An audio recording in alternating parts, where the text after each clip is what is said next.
Amen. Malaydayo niya po. Greetings in the name of our Lord Jesus Christ. Kada kayo, amen. Amo tayo, kibatsin tayo, iti Diyos at nakalagiti nagbabalatan tayo. That is ito. Itablaan mi, tinagan tiya po na yung Kristo Kristo, nga iso iti manlubod kan mangisalakan tayo. Intay manan, nagdadanggay, intay aron, nagdagon, iti puso tayo, kantibyan tayo, gaputi Diyos, na pagsirsirbiyan tayo, kaya si Vivian. Amen. Malaydayo niya po.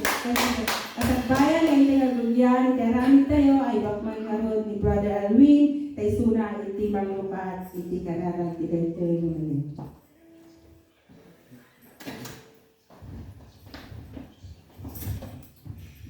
Maraming kakabsat, ipag may sana na kararang prekoron na rin. Hallelujah, Lord Jesus, hallelujah. May tatanong may dahidayaw ko, wapo iti kankanay, iti panagbiag ni, kaputa si kalayang ti Diyos, o Lord God, nga rumbeng, umamitan o kinidahidayaw ko kanina. Amay, tinatagong daway wapo, ting kami wapo, panagadal kang panagbingag ka rin Espiritu na uning nasa so. Bendisyon ka rin tunggal may sa wapo, nga makangag ka rin sa saom, kaya ito yung daway. Tagbalin ka di Lord God, nga rin sa saom, tagbalin ka taraon, di spiritual life ni Lord Jesus. Kaya magpatip ka, wapo, iti pamati, may agserbi ka niya. When wapo, tarabayan tunggal may sa kami. Iya kayo na kami wapo na niya mga klase, titigra, Lord God. Kastami ko, Lord God, anak mo, Lord God, nga isundot ay maibig sa binsa, kanigit isa sa o. Bendisyon mo, Lord God, ipay mo kanya, Lord God, tinaglangitan na kinasing. Taknuwama, kanigit isa sa o, katakbalin, Lord God, nga bilag umiwa po itikan ka na. Ama, talagmigyan ka taramid ni, talagmigyan ka tibiyag ni. Kapag tinagan mo, Abay, so, scout ng kararag namin nito. Amen.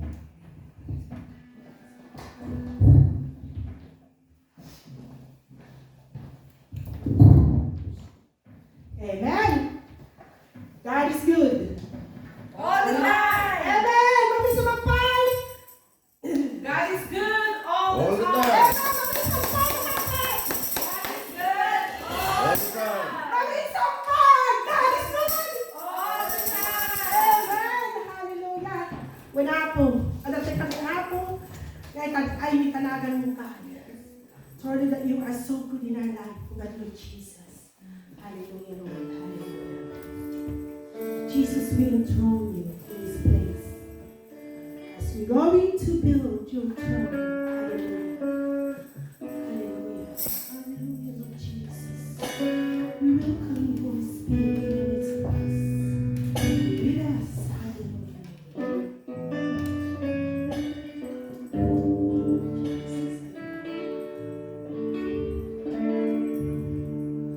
Jesus, we enthrone you. Yes, Father.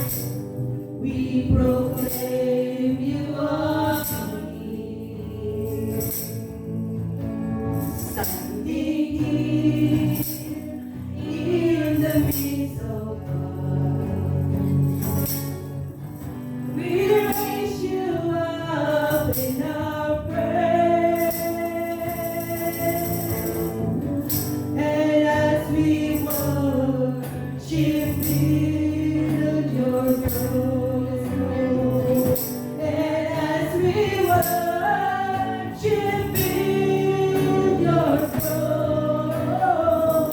And as we worship, build your throne. Come, Lord Jesus, and take your rest. Jesus, we know you.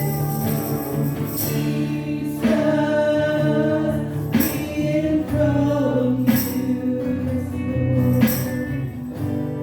We proclaim you are King.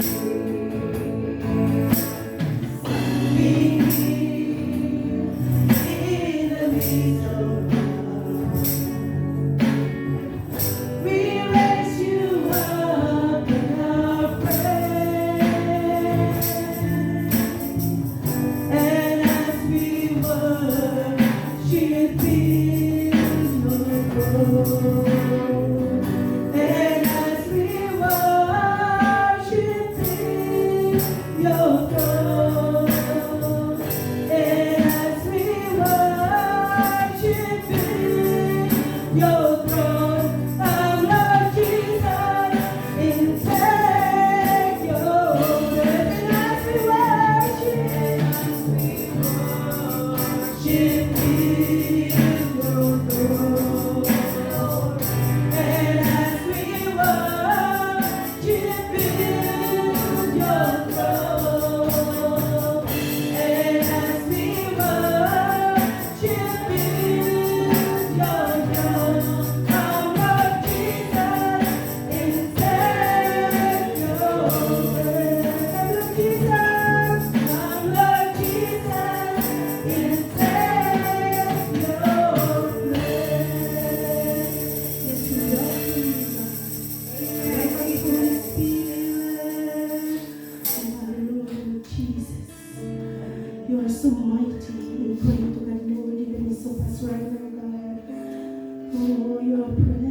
Awan narigating ko, Diyos. Sa maaming nga daya, itag-ay niya po tinagan mo. Awan itinagan na kalangatuan, Lord Jesus, na di ka may tanagan mo. Because you are the King of Kings and the Lord of Lords in our life, Lord Jesus. Nayat ka, Lord Diyos mo. Man nakabaliw ka. Ang aming na dahil, nagparating ka.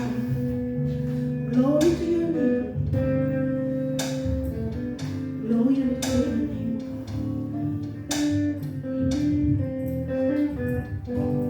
We will give you glory. In honor. We will lift our hands to worship and to praise your holy name.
us, oh God.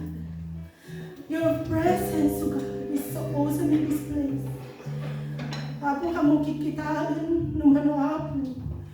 Itinumber sa Apo. No, di kikitawa, Apo, di puso, may kanapunuan na Apo, di pinagtayo king ka. Napunuan na Apo, di pinagtanong mi, dinapataganagan mo, God. Salamat o Diyos. Dahil naglabas nga daw, tinaramit mo na kami, God. Salamat Apo, kaya po, pinagayaywan mo ka na kami, God. Wherever they are, family of God, Lord, we know, Father God, in prayers there is no distance, God, Lord. Katagyaman kami, Apo. Sabsabatang pangailangan ni, pag-agkasama po, nagitimarit-rit namin, Diyos. Kat Apo, your joy is our strength, God, Lord. Nagyamang kami, Apo. At imamang nagamin natin ang new revelation of your words, Father. Iso Apo, igsami. So Apo, isandatan ni Maninukan. Di umay na Domingo, God. Apo, madakan niya mo, God. Nagyamang kami, Diyos. We love you, God, Lord. Jesus' name we pray. Amen and amen.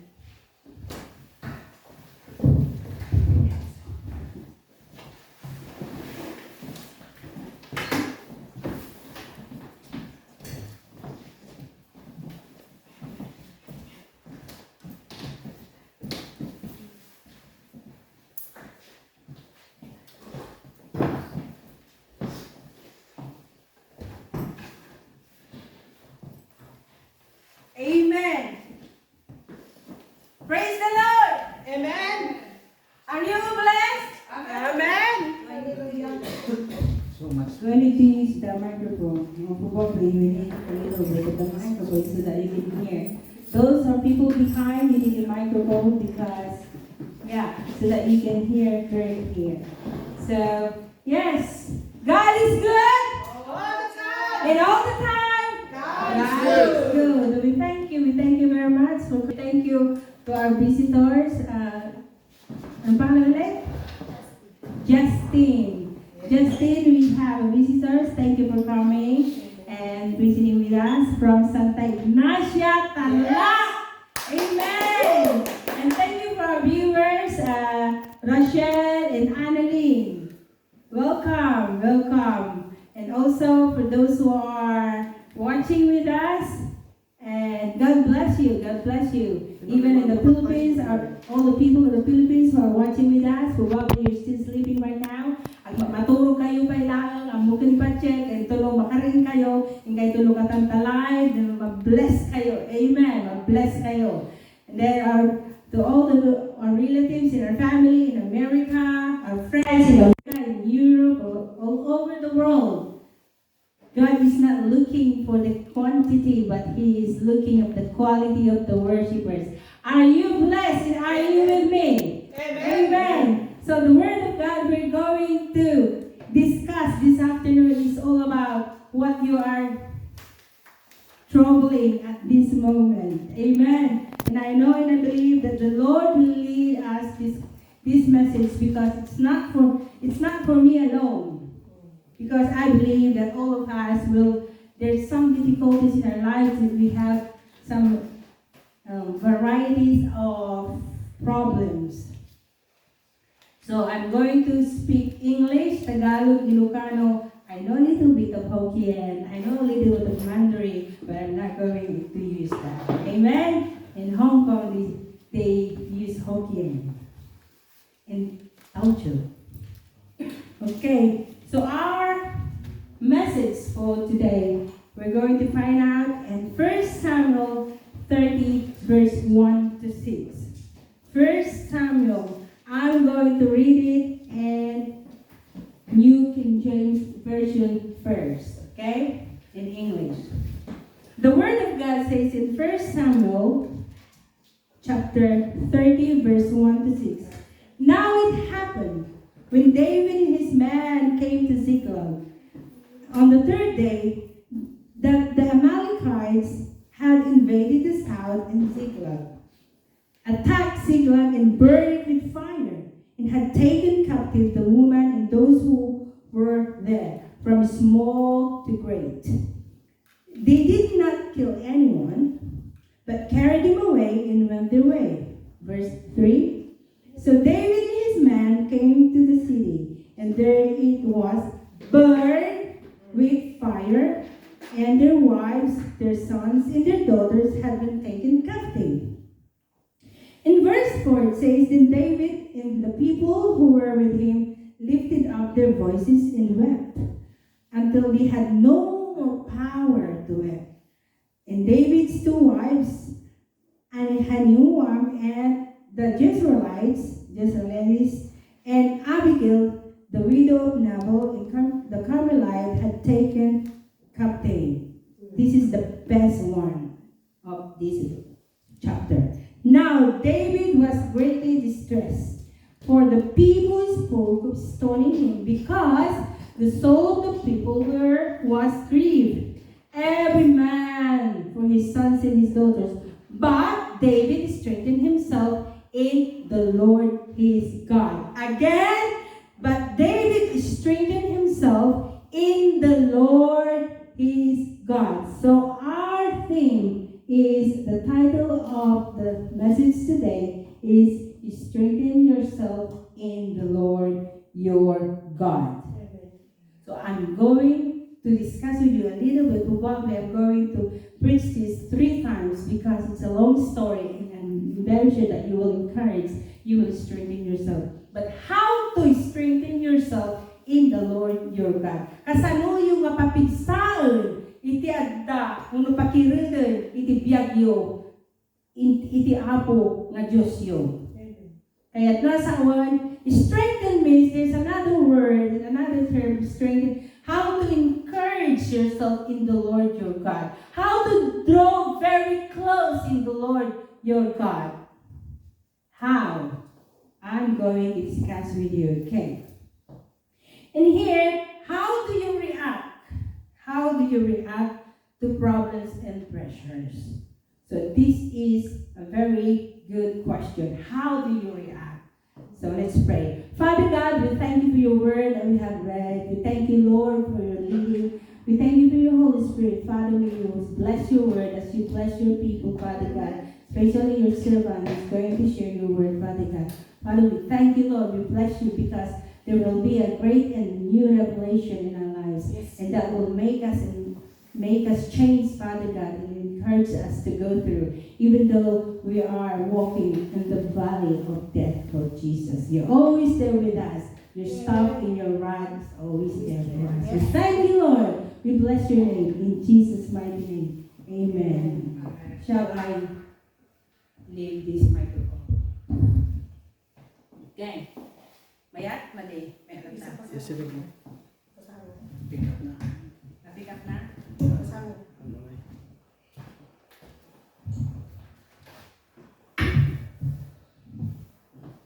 Amen. How do you react to problems and distress? What is problem in your life? What is distress in your life? Okay? Did you ask God to lighten up with laughter, forgiveness, and trust? When you are facing problems, you are facing distress, you are facing stress. You are facing not only the problem, but sometimes it struck our emotion, it struck our physical body. Anxiety, depression. Yes, anxiety, depression, all these kinds, they are a problem. They may not be a material, you cannot see this personally, you cannot see this as a thing, but inside of you, it's struck in your life. Kaya nasa uwan ka kabsat, kasano tayo nga sarangatan, kasano tayo nga sangwan, nagiti parikot iti biyan.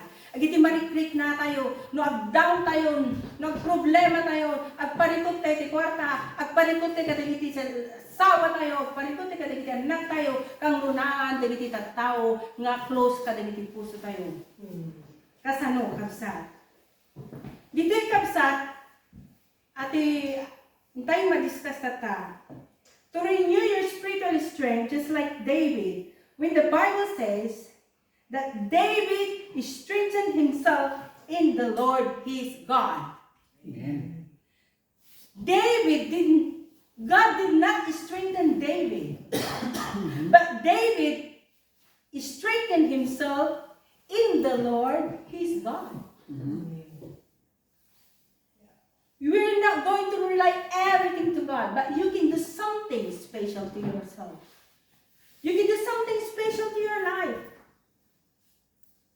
David's situation is kind of difficult, but he needs to find a way. Okay? Nakita tayo dati na can we see in Ilocano? Is there in Ilocano?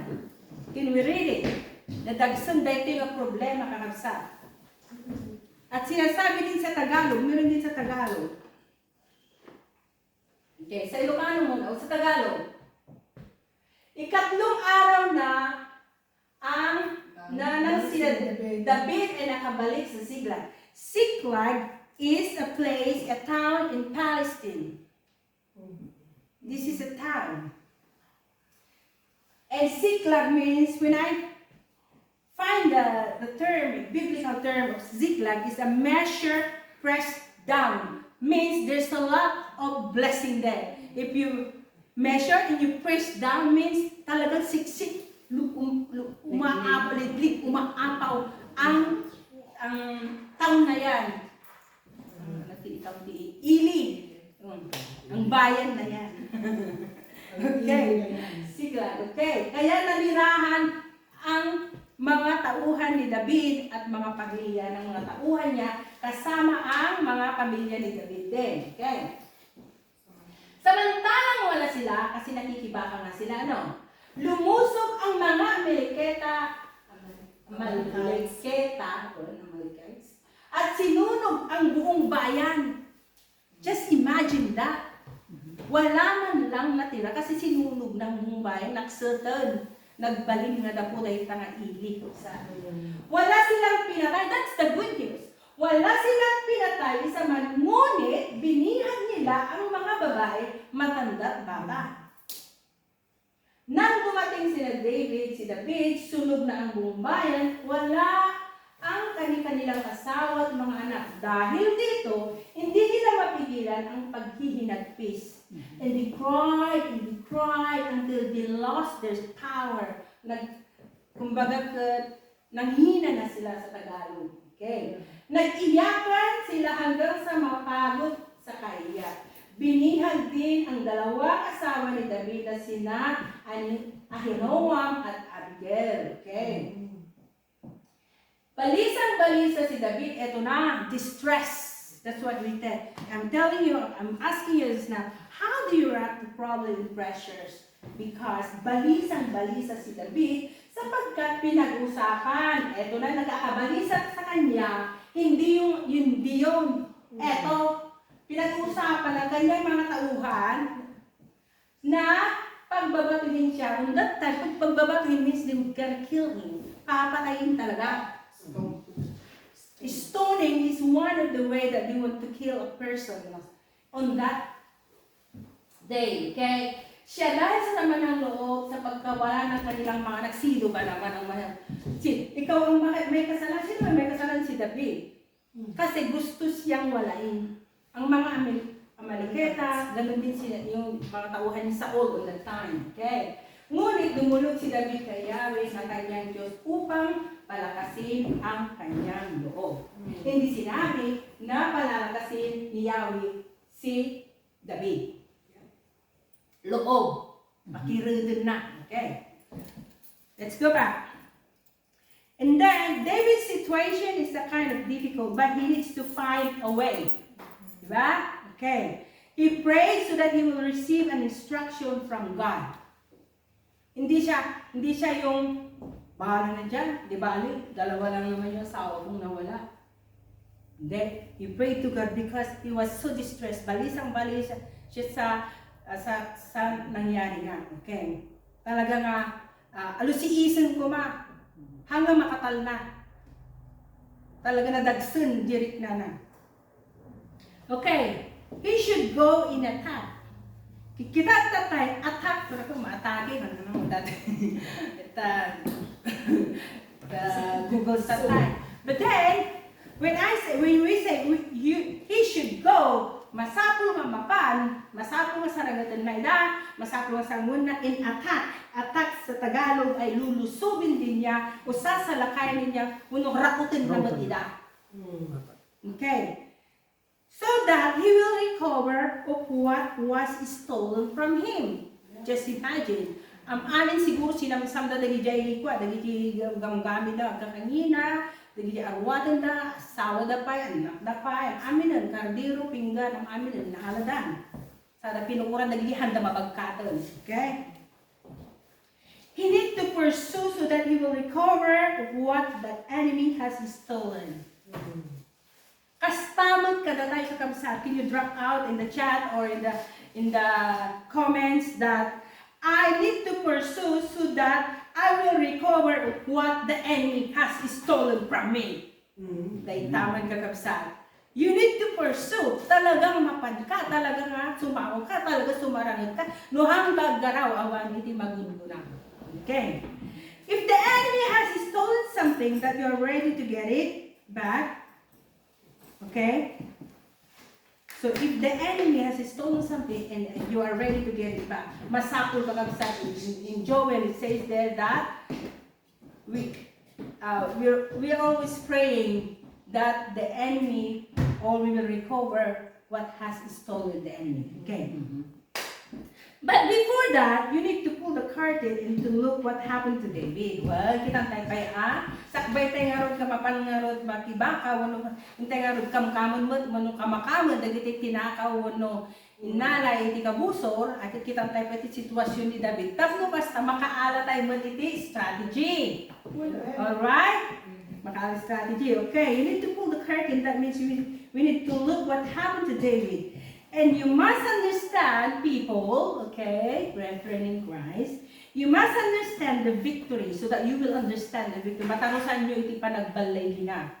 Halang basta-basta, okay? He faced the Amalekites. He faced the Amalekites. Dagiti nga Amalekites kakabsat.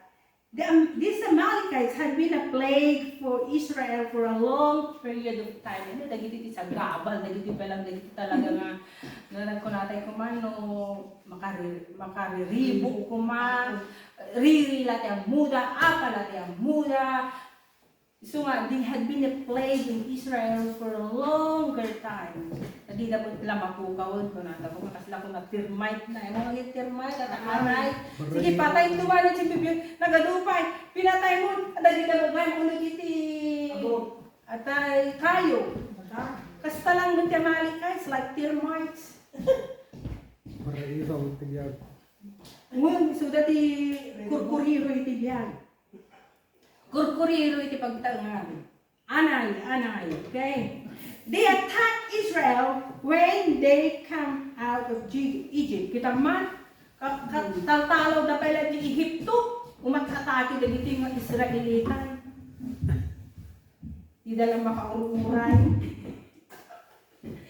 Kastamat ka na tayo nakapsat. Kataltalaw, madamda makataltalaw tayo dito yung iglesia na, dito church tayo, adan na kita yung pagtan. Nata kita yung born again. Kunadan. Kasta tiyag tayo mga Kristiyano. It's the same thing. What the Israelites has been experiencing last time, what David experienced, we also experience as a Christian and as a follower of Christ. And now, they're attacking David right before he's about to go to the next season in his life. What is the next season of his life? He is going to be because it says here, because David was about to actually become a king of one tribe. And after that, he will become a king of more tribes and then crown the king of Israel. Crown the king of Israel. So before the end, as a Christian, as we are like David. Our greatest attack will come when we are the closest to our calling. Yes? David's greatest attack will come when he is in the closest of his calling.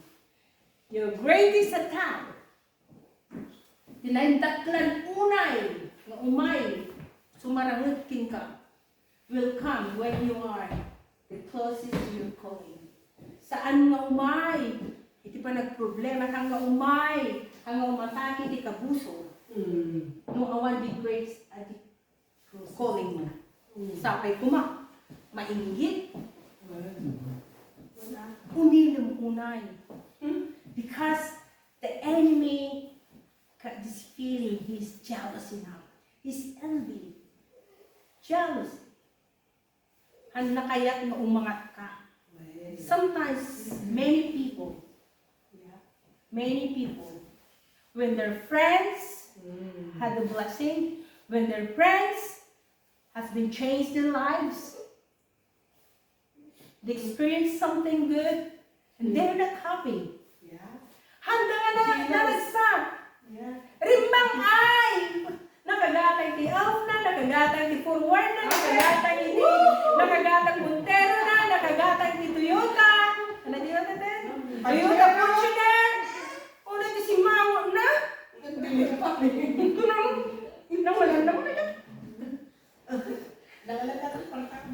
Umatagi na. Nasuda kami kagasta.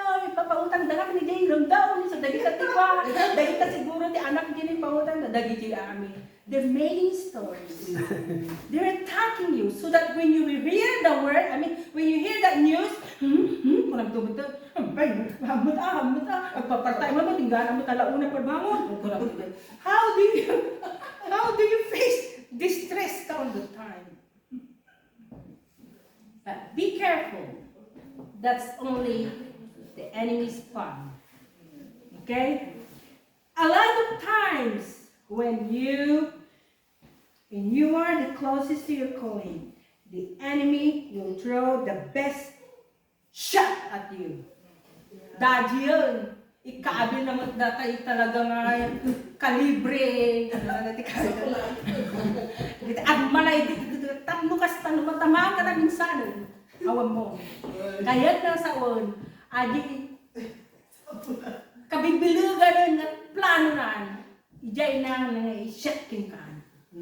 Remember, a lot of times, when you're the closest to your calling, the enemy will throw his best shot at you. To try to deplete you. Amoy to deplete, deplete means he try to drain you. No mo kuha ni bula, puspusam, ipusam, kasjayan. Ma-deform ka, awan pigsa mo, uray pa ikitat na kaawanan, madagkitato. That is one of the plan of the enemy. To destroy you, to deplete you, to discourage you, and to throw you into despair so that he can keep you defeated so you will never rise up to meet the next season that God has in store for you. Pud mo dahil tan. Makita ni Abo rin makita ni kalaban na rin mahay ka. Agaramid dun. Agaramid Dakno kasta. Ipusin na ka. He will drain you spiritually. He will drain you physically. He will drain you emotionally.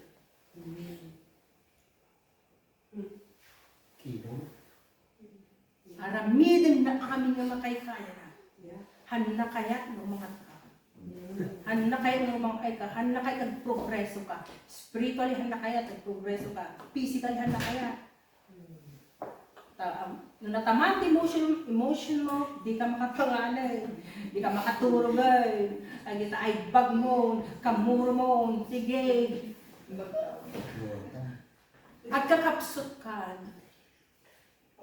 Because He never wants you to rise up to meet the next season that God has in store for you.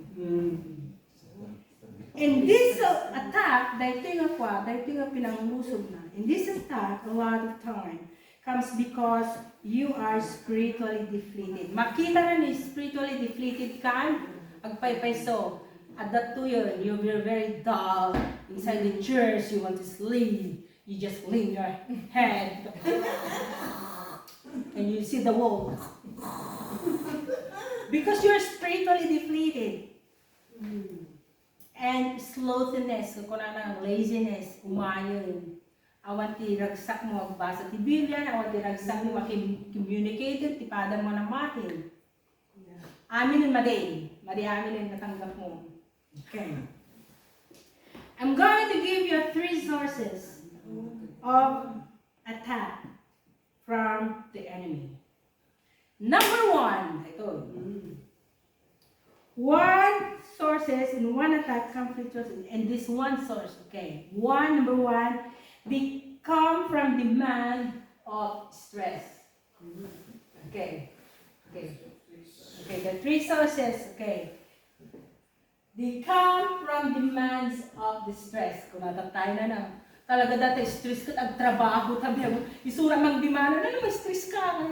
Nga ro, kung di amo, kung di katwa, kung amin nga gardino. Tapos di amin na rin. That stress ka, it demands you. The stress will work in your life. Isunan itag trabaho. So, they come from the man of stress, a kind of spiritual type. Hindi kagkanta ka, madaydayan ka, katawanan. Can't live, living is without you. Kung kuna medyayan, dagiging mo tikan kanta mo. Can't live without Imbis niya, Jesus is alive. Living is without you. Kuna mo rin na ako. Lonely, kung kuna medyayan, dagiging mo. Awanin. Bigay ka kapsat. Kind of spiritually tired. You are worn out. Kanayo ka magsasado, worn out. Kamo iti worn out. Natay ko na ako tulog ka pa. And feeling empty. Spiritually, you're empty. Physically, you're weak. In Hong Kong, they told that in Hokkien, bolat. Bolat le. Answa. Bolat le. Bolat. Weak. Mayo Kwansi. Yeah, Mayo Kwansi. Patuyaw. Bisin.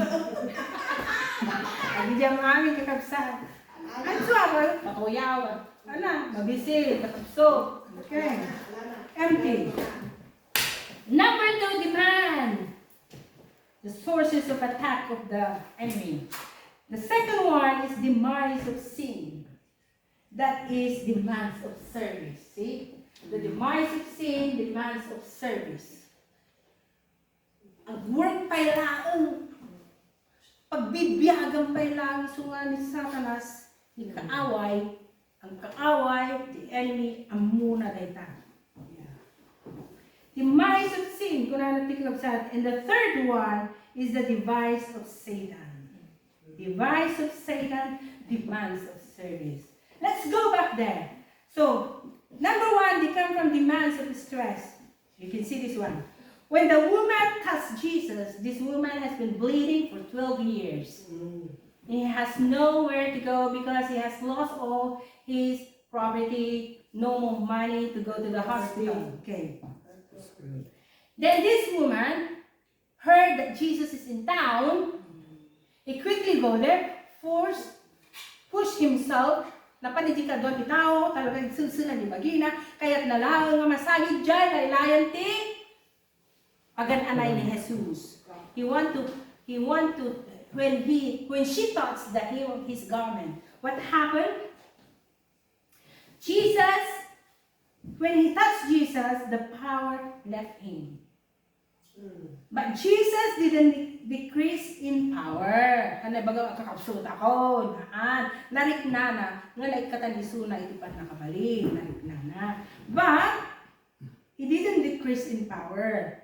But he feel like this. No, si tayo magtangkat, I ministered so much, nagbisita ti kasto, nagtikasto. Dahil to ka ti baka stressan tayo. Ni Jesus tupay, like katan, narik-nana. But he didn't decrease in power. He kept going on. Apo makabsat. He never get tired. He never experienced spiritually tiredness. Don't say that, oh, you feel like I minister so much. I'm working so much. I serve my employer so much. I serve the children so much. I serve my family. I did the marketing. I did this one. I did that one. So don't stress yourself on all these things. You will feel or depleted. Fight this one. Okay? Amen. Amen. Amen. The second one is demise of sin. You see that Samson lost his strength not because he was serving. Nakita yung kalihaan. Samson lost his strength not because he was serving. He was sinning. Di ba? Tagas basol on the time. Tata girlfriend na ni Delilah. Okay, we all know that. Sometimes we keep allowing a pet sin. Ano po na hindi taratulun na basol. Pakanang pa di basol. Okay. Sometimes we keep allowing a pet sin to run rampant. Uncontrolled. Mga natin rumampayan naman. Nagitay model ka na pa. Uncontrolled. Kastamutin iti basol. Let the sin and ministering in our life uncontrolled. Just like Samson. Instead of exterminating, instead of removing it out in your life, you are allowing that, and you are allowing also and feeding that sin. It's like a pet. Pinakan mo tayo asaw. Kung tanda ka pa hingin mo, di mo pa kanan. Kastamot na ito nga baso, nung di mo pa kanan, na mo entertainin. Kaslam, madi nga kompleto. Dapat, kunan na to, instead of exterminating and removing it out, we are feeding it. Okay. Like Samson, you have been laying on the lap of Delilah. Ay na, hindi mas turong na, di mo. Tigdagbo na dyan sa Lord ni Delilah. Like Samson, you have been laying on the top of Delilah. And you need to actually leave Talawang, the spiritual barber. I know, right? Spiritual barber of spiritual compromise. See? Talawang, tagkukisan na ka kaya na sa un. Talawang dahil tatanong pinukisan na ka ni basol, tama kikidingin na ka, talaga, makikong-compromise ka, isuhan na katalawan. Demise, kung na ka, diba, pasagad ka, as away, dapat mamatay. Yung demise of service, maserbisyo. The number 3 is that the device of Satan. Satan has his secret scheme to attack you, and usually this attack, they come right before you are the closest to the next breakthrough and season in your life. I don't know this kind of attack, but sometimes deep inside of you, there is an attack. It's not about a gun, it's not about money, but there's something that strikes your life. Itapusong, tapanunot mo, tabiyag mo din na data. This kind of scheme, a secret scheme of Satan, will attack you. When you overcome all this attack, you will find your spiritual strength. Okay, when you find all this attack, you will overcome. You will find your spiritual strength. Ang sublim yung spiritual strength mo. Okay, ma-overcome mo dapat nato. In how to do, ang moment na nabilimon, and begin to step into spiritual victory. Mangrugin, itibalay mo. Ang mundo na nabilimon, ang moment nga mapangkan iti pa nagbalay. But also to begin a new spiritual season. Ayun, kakabsan. Marupatan ka. Makita mo, the spiritual season mo, at nakabarbaro nga itit ni Apo, trabaho, nakabarbaro nga itit ni Apo, nga, let's say, another source of living. in another ministry. And then, when you recovered everything you lost from the enemy, dahito yun ma-recover mo ang aminin nga napukaw, di tiyempong nga napukaw idi. Hindi na distress ka, di ba? Awat yung aramidi-midi, budot ti ulong, di ka pa'y mangan, di ka pa'y basa. You will recover all these things. Because not reading His Word for a day, it's a great loss. Not praying for a day is a great loss. Not communicating with God, not communicating to your brethren, not encouraging someone is a great loss.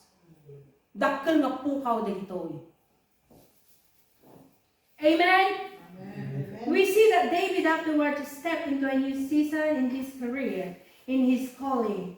Then finally operate as a king. Kastamot ti mapasama kada tayo kabsat. No naaramid tayo ta, nagbalay tayo, nag-overcome tayo, kakabsat, agbalik tayo, we will step into a new season in our career, in our calling. Then finally, we will operate as a brethren or as a Christian or as a child of God.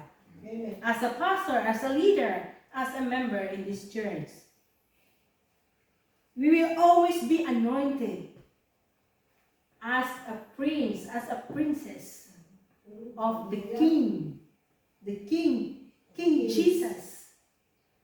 We will always be anointed by King Jesus because we are His children. We are not appointed. Okay, remember that. You are not appointed. You are anointed because God has chosen you. Amen. He has chosen you. Then, this is my question. How did David strengthen himself in the Lord our God? How? And how did you strengthen yourself in the Lord your God? Very simple. It's because it says in the Bible. David did not panic. David did not ask God how to. But David first straightened himself, encouraged himself, he drew himself closely in the Lord his God.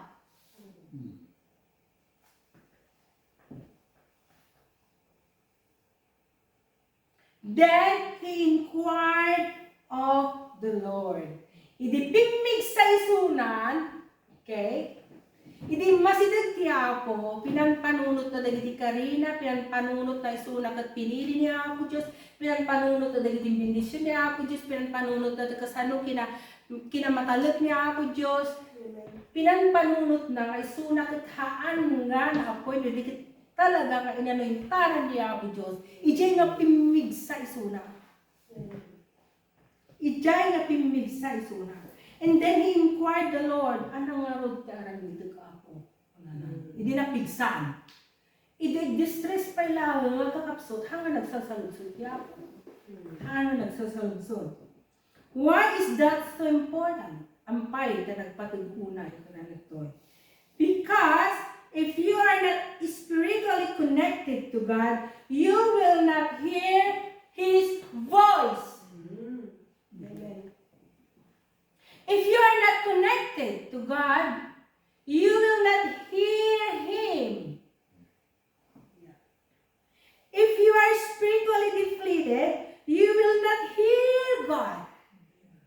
Awan. Your spiritual senses are dull. Amoy ti dull? Namdul. Di mo namdul ti dull? Yeah, your receptors, awanan, no microphone ko makan. Awanan, badi makaala. Uray pagdiriyo ka. Awan receptors na, awan receptive na. Awan pick up na. Okay. Your receptors to hear from God are closed. You need to strengthen yourself first. Amen. In the Lord, before you can receive direction, okay, a strategy from the Lord. That is why God doesn't answer our prayers sometimes. Because God wants to feed us before He us. Ang kakapsog ka na sa nung nakangaidalan ni Apo. Kanain ka mapapatubla. Papigsam mo na, pakiruda, papigsam, tumakdo ka, rise up. If God is not your strength, then He is the source of your strength. Amen. Hallelujah. Then He becomes a supplement for your strategy. Kasta tinarami ni David kakapsa. He becomes someone you use, not someone you depend on. Kaya sa amin ni Apo Diyos, saan mo na. Just like when the New Testament, you see that Jesus says, when He performed miracle, when He healed the sick, when He asked Lazarus to rise, what else? All those miracles that He does. Amoy ito ko na nakadagi disciples na, you will do greater things. Kuna na yan. Than me. If one of your family is demon possessed, Lord, oh God, ikatuman dito mo yun. Oh God, handa nga ikatan niya ako, Diyos, hangay suna. You got His power and the power that He has given you. Use to cast out the demon. Because God says He will give us power. Power. He has given us already a power. Hindi mo agasan niya, hindi na mo lapak siya. Tuloy kung kunong ko. At ang arugin ka, di ba nakamalian? Aramati mo. Kunana to'y. Not someone, not God, you can depend on. Every time you depend on God, you're not using your power, you're not moving. If you lost everything like David, you didn't come to God for a strategy. You come to God for strength, all you needed to do next. Pagkakin ni Apo, tao mga lakat, kinikwa na itipigsa, tapno among, dahil dati maaramat mo, dati sumaro mo, nga step itibyan mo. If you renew your strength, you will receive from the Lord a direction of what you should do next. See? Not done. If you renew your strength, it's true. If God will feed you, okay, if God will feed you, He will lead you. If God will fill you, He will lead you. So come. He will lead you. You're ready. Ready kan? Jesus filled with the Holy Spirit, and Jesus was led by the Holy Spirit. So many people want to be led without being filled.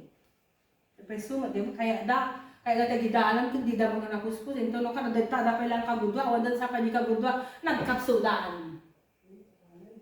Handa nga na-feel.